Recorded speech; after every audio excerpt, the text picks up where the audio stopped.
Washington Grown is made possible by funding from the Washington State Department of Agriculture and the USDA Specialty Crop Block Grant Program. And by the Potato Farmers of Washington. Learn why Washington is home to the world's most productive potato fields and farmers by visiting potatoes.com. Hi everyone, I'm Christy Goranson and welcome to Washington Grown. For generations, people have relied on small farms to feed their communities.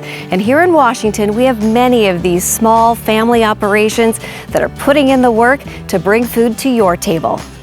Val's visiting Casa Cano Farms. Oh yeah, this is great. Then Tomas is learning about a conservation district that's helping its local community. We do a lot of stuff with kids. It's really important for them to get out here, learn about where food and livestock, everything kind of comes from. And I'm making a special dish from veggies right from the farm with the chef from Wild Sage in Spokane. We're gonna eat the rainbow today. We are going for the rainbow. That's what parents tell their kids, right? Eat the rainbow. It's not candy. All this and more today on Washington Grown.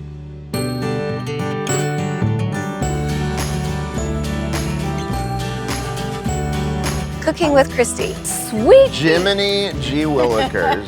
Watch my bangs. Go big or go home. Ah, right in my eye. You made me a believer. Oh, I am making a mess. Oh, Val, I love you. Heaven on a plate. That's yummy. We're gonna get a to-go cup for these? Yeah. You keep talking, I'll keep eating. Right in the heart of downtown Spokane, there's a small brick building with quite the reputation.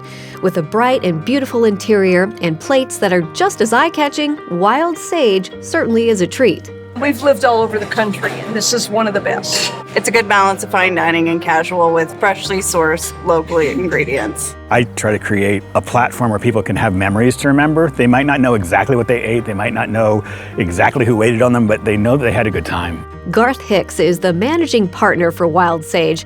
They describe themselves as farm to table, which might explain the change of scenery today. We are not at the restaurant, as you can see, so tell me where we're at. Right now, we're just outside Spokane at Casa Cano Farms, who's one of our main purveyors of vegetables that we've had a partnership with for a dozen years now. They've been a really big part of our success. Why do it at the restaurant? We can do it at the farm. You know, it's kind of a cool spot. It's fresh, it's locally sourced. The food is fantastic.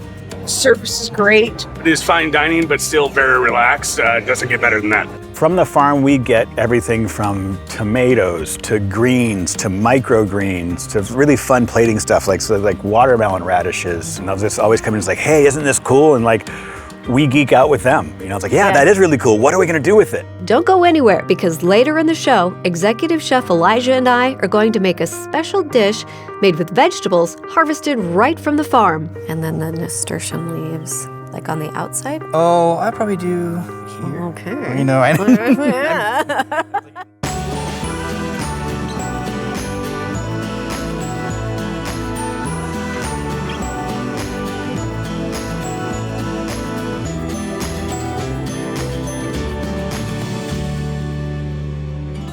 Today I'm in Valley Forge and I'm visiting Casa Cano Farms. Here, owners Jorge Cano and Madison Verstay grow a wide variety of crops and livestock on only a few acres of land. So we grow everything from like lettuce mix, tomatoes, kale. We raise pork and then we raise grass-fed and finished beef as well. So a big diversity. That's been something we've done from the beginning, and so we are able to feed like our garden scraps to our animals, and then we're also able to compost, manure. It makes sense because we are first-generation farmers, so we didn't have any land or resources coming into this. We have total control over what we're doing, and we're direct marketing and retailing everything, so I just feel insulated, I guess, from the commodity pricing and bigger global issues. Madison and Jorge explained that they accomplished all of this while only using hand tools, a choice they made early on after a lesson learned while still in college. We were able to start a farm as interns, and the first year I rototilled everything with a big tractor,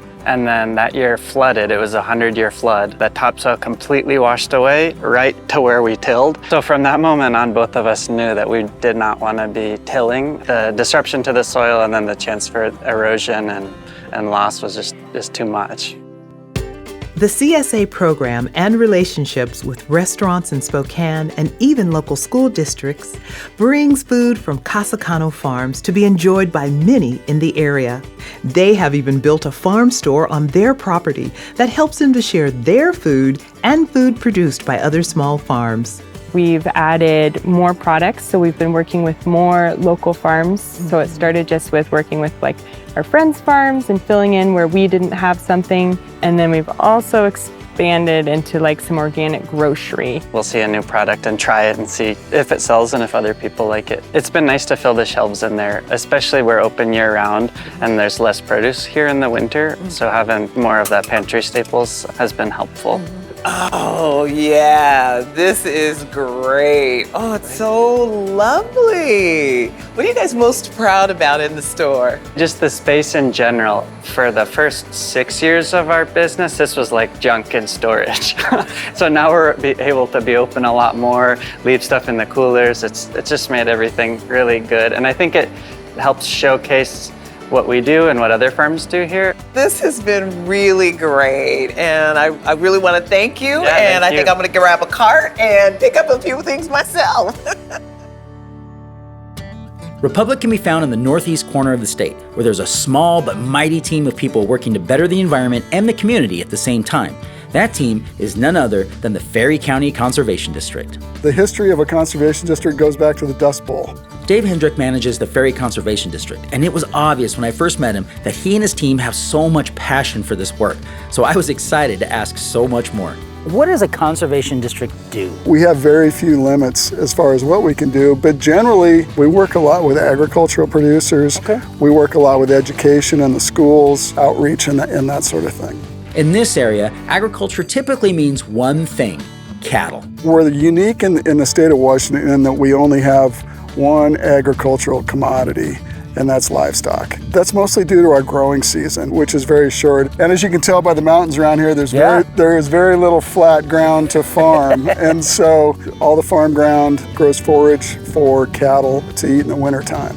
One of the things the Conservation District does in this area is to help forage growers rejuvenate their soils naturally, because being this far north makes it very difficult to bring in other products. We're a long ways away from any supplier that supplies commercial fertilizer. And so coming up with new techniques to enhance your soil, rebuild the chemistry naturally is very important. But that's not all they do. We do a lot of stuff with kids. So they come out here and they do field trips. Mackenzie works for the Ferry Conservation District as the Outreach Resource Technician. Although with their current team being as small as it is, everyone pitches in to help wherever and whenever they can. Republic is very resource stricken and definitely high on the poverty line. So I think it's really important for them to get out here, learn about where food and livestock, everything kind of comes from, and really getting the sense of why these things are so important and how they could probably help themselves in the future. This is an opportunity to bring kids out here. They can understand, things about soil health. We've done soil testing. They get to, get their hands dirty and do things like that. That was the impetus for starting this out here. What does it feel like for you when you see those kids show up who maybe haven't experienced some of this stuff before? Oh, I love it. Hearing them go, oh my goodness, whoa, all the hoop and holler, all that is it just kind of makes it all worthwhile. I love to hear your passion for working with the kids. It's contagious and it's great, so keep it up. Thank you. Awesome. What's the difference between hard net garlic and soft net garlic? We'll have the answer for you after the break. Coming up, I'm making a farm-to-table dish with the chef from Wild Sage in Spokane. And then the nasturtium leaves, like on the outside. Oh, I probably do. Okay. I know. Then Tomas is learning about the history of Northeast Washington. We can't talk history and relevance and importance without mentioning the indigenous peoples that have been here. So there is a lot of that history to be seen here. The difference between hard net garlic and soft net garlic is that hard net garlic has a hard central stalk and it produces garlic scapes, which you can eat. They're delicious. Soft net garlic has a soft central stalk and they store longer. We're back at Wild Sage Bistro in Spokane. The motto here is not to overthink things, just make some great food using local ingredients. The food is the star. I just try to set the table for the star and get out of the way. Garth Hicks is the managing partner for Wild Sage. He and his team work closely with local farms like Casa Cano, making sure every ingredient is perfect for their plates. We're lucky to be in the bounty at the end of the Northwest where we live. The Palouse south of us has the best wheat in the world. There's Yakima over here with cherries. There's Chelan with apples over here. We're pretty much set, and we buy as much as we can of those things. I always wanted to be a chef. Really? I started really young. Elijah Kroom is the executive chef at Wild Sage. Today, we're at Casa Cano Farms, where he's hand-picking ingredients for us to make a special dish.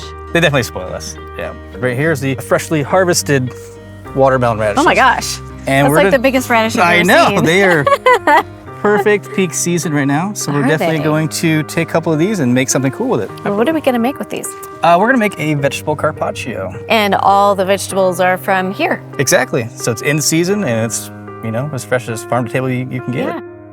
Classic carpaccio is technically thinly sliced beef tenderloin. Yeah. So we're gonna do a play off that. We're gonna do something more farm to table-esque. Awesome. So watermelon radishes, why are they called that? Because of that. Yeah. Because of the beautiful color inside. The beautiful color inside. And you can try it if you want. Yeah. Tastes like summer. Yep, it's fresh, fresh from the garden. Yep. Woo. That's got kick Yellow kicked it. We finish up by thinly slicing carrots, zucchini, and turnips, then season them with some champagne vinaigrette. We're gonna eat the rainbow today. We are going for the rainbow. That's what parents tell their kids, right? It's Eat not, the rainbow. It's not candy, I swear. Yeah, exactly. We're just gonna go and take our thinly sliced vegetables and layer it around. It's like painting, if you will. And the plate is our frame. Hopefully you don't mind that my fingers are all over the... Oh, it's we're the farm. So exactly, we're at the farm. No, I don't like that. Sorry. No, you're fine. I think that looks pretty good. It's coming together. We add some microgreens in the center, then add some dots of creme fraiche and smoked tomato sauce. This seems like a glorious summer dish with like a chilled rosé or a white wine or something like that. Or spritz. Or spritz, yes, perfect. We have our sauce work, we have our marinated vegetables, and now we're gonna finish with a little bit of the fun stuff. Yeah, fun stuff. Let's go with the crunch element. We're gonna do some toasted pine nuts first. This is a pecorino cheese. Okay. And then now we get to do the fun part. Is this where the tweezers come out? Yeah, we're on the farm. We're on the farm. We don't need tweezers. And then the nasturtium leaves, like on the outside? Oh, I probably do. Okay. I was like, it just seems right. I don't know. Yeah, I follow my gut. I love it. All we need is a little bit of good olive oil to finish it off with. There we go. Voila. Where's our spritz? Right?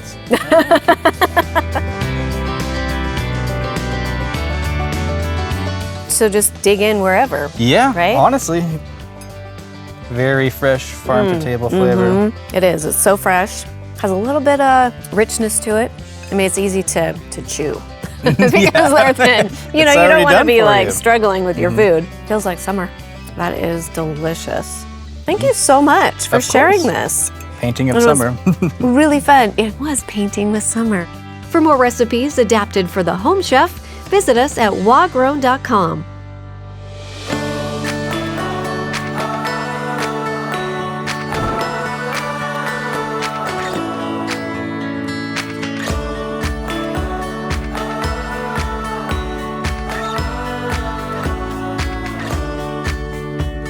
Well, ladies and gentlemen, the summer is coming to a close. The temperatures are dropping. We're here in mid-October, and as you can see, the tamaracks behind us are changing to yellow. Yeah. And that means our camping season's over. Sad. It is sad. We had a lot of great times. Yeah. We had a lot of good food. What were some of the highlights for you? I think I really enjoyed going to the ice caves and trying to navigate and not like fall. It was really cold though, and I think it was really cool to see all of like the ice.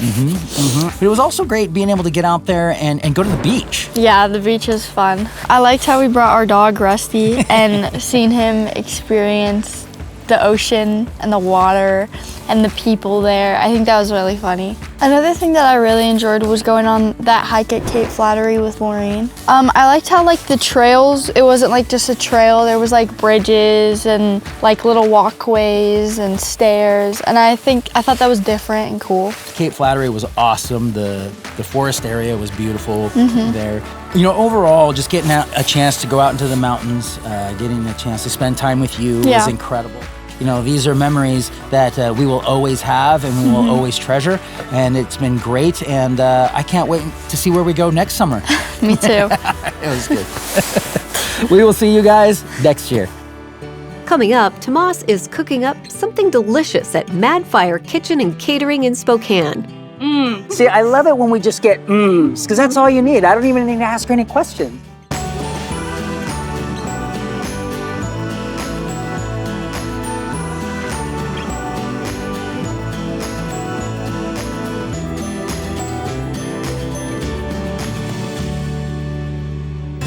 Nestled in the northeast corner of Washington State, thousands of miles of forest blanket the landscape. But underneath that canopy, there's a storied history and robust communities who adore this corner of the state. It seems like this is kind of a quieter corner of Washington. Is that safe to say? Yeah, in the 3 counties up here, this whole region, we could say there's 11 people per square mile. Okay, wow. Shelley Stevens is the regional marketer for the Tri-County Economic Development District. And if you love the outdoors, then this is the perfect place for you. If you like outdoor recreation, we have millions of acres of public lands up here. Come in the winter and ski, snowshoe. It's hunting season right now. We have more wild turkeys in Northeast Washington than the rest of the state combined. Most of them are in my yard. Yeah. Kettle Falls is rich with history. Lake Roosevelt was created by the Grand Coulee Dam, and now the history of fur trapping, missionary work, and thousands of years of indigenous history are just below the surface. What's the significance of this mission? Well, this was at the time kind of the hub for the settlers and the fur trappers. We can't talk history and relevance and importance without mentioning the indigenous peoples that have been here for, time immemorial. So there is a lot of that history to be seen here. So what are we looking at here? This is called the sharpening stone. Before Lake Roosevelt was formed by the construction of Grand Coulee Dam, and this was just the Columbia, the Kettle Falls were right over here, and it was a gathering spot for indigenous tribes to fish for salmon with their spears, and the sharpening stone is where they would sharpen their spear points. Right, and you can see the grooves. The grooves that are all here in the front of this. Look at this. It's just something to think, thousands of years, how many thousands of spear points were sharpened on this. And it just wasn't that long ago. There used to be a fort right down here. Yeah, can you believe it? Right down in that valley before it was flooded. That is where Fort Colville once stood. Every year in the spring, they draw the water level of Lake Roosevelt down very low. And depending on the year and how far they draw it down, sometimes you can actually see outlines of agriculture zones and in different areas. Wow. There's a lot under that water out there. Just right there. Yeah. This is an old mission. This is it. This is St. Paul's Mission, or I should say it's a restored version of the original mission. This was, of course, missionaries who built this and to engage with the locals. And it's just stood in this same place for probably hundreds of years in one form or another. You see how wide the floorboards are, and that's old growth. This is definitely one of those situations where you say, if these walls could talk. Yeah, really. Yeah, it's remarkable. There is so much history, beauty, and open space to see in Kettle Falls and the surrounding area. So if you get the chance, take a trip and see it for yourself. Who knows what adventures await? Now you may think food court is a word of an era long gone, but that couldn't be further from the truth. You see, like its predecessors, Twin Pines, the Galleria, Star Court, Spokane Valley Mall has plenty of incredible places to eat to fill your belly while you're shopping. Now today, I'm gonna check out Madfire Kitchen and Catering that is ran by a guy right here from Spokane Valley. Let's go check it out. Owner Will Standage isn't playing around with his food. From sandwiches to rice bowls and even crispy fries, every item on his menu is meticulously crafted and locally sourced. How does using Washington ingredients help you as a chef? Oh, it helps tremendously. We're getting local arugula. We make our red onion marmalade. We make that with Walla Walla sweet onions. And then all of our fries are also Washington potatoes. It means a lot with how much access we have in Washington. I'm looking at my clock here. It's about lunchtime. Oh, yeah. I think we need to go check out this pastrami sandwich. Yes, we do. Yes, we do. Yeah. All right, so here we are. We're going to make this famous pastrami sandwich? What makes it so good? I would have to say it's our marmalade. We cook down about 7.5 pounds of red onions and Walla Walla sweets with a whole bottle of wine and a little hint of chipotle peppers in there, some sugar. All right, there's a good pop of flavor happening. Oh, yeah. This is not your typical fast food little meal. No, we hear that a lot. We hear, we don't expect this from mall food. And, my big thing that I tell people is I'm not mall food. I just work in a mall. Get in where you fit in, right? Get in where you can get in, right? That is beautiful. Oh, look at that juice coming out of the pastrami. Ready for this? this? Here we go. All right. That jam that you put on, that sweetness balances out that tartness of the mustard and the arugula. I mean, that's a good balanced sandwich. I can taste It's quite popular. Oh, well, I know why. I can only imagine what everybody else is going to think about this sandwich, but this is on point. All right, time to see what others have to say about this bad boy. See, I love it when we just get because that's all you need. I don't even need to ask her any questions. I do like that. Oh, this is heaven. That's good. I like that. The fresh cut of meat, the dressing or whatever's on it, the greens, and the ciabatta bread. The seasoning is like really good. Sold. Check. Over. I'll buy it.